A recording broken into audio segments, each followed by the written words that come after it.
Hi, I'm Doug Willis. I'm a Pasadena real estate broker, and I want to give you an update on where we are with the Pasadena housing market in the first 6 months of the year.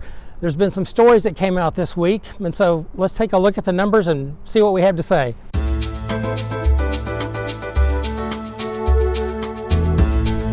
Okay, the article that came out this week was from CNBC, and the headline of the article said, Southern California home sales crash.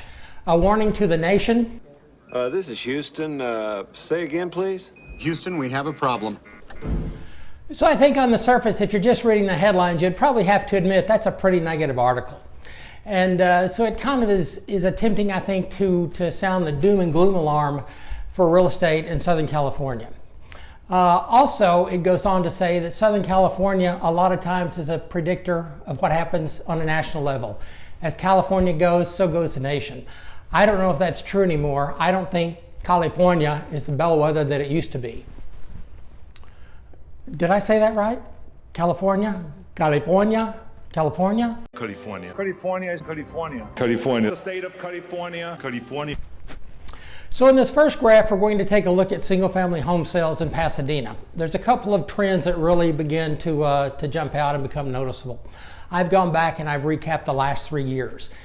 And what you see is if you look at the bottom line number, we've sold less homes from 2015 all the way to present day, June 2018.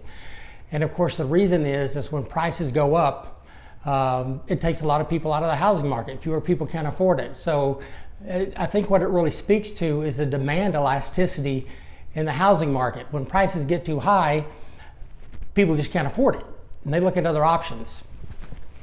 Also, if you look at condominium townhome sales in the city of Pasadena, I mean, we pretty much see basically the same thing. I mean, we've seen tremendous price increases over the last 3 to 4 years, and we've also seen fewer number of unit sales the last 3 or 4 years. So again, as prices go up, unit sales come down. The last chart I have is kind of a summation on where we currently are in Pasadena housing market. We're probably on track to sell just a little over 800 single-family homes this year. That's going to be down about 10% from what it was last year, and it's going to be a far cry from the 975 that we sold in 2015.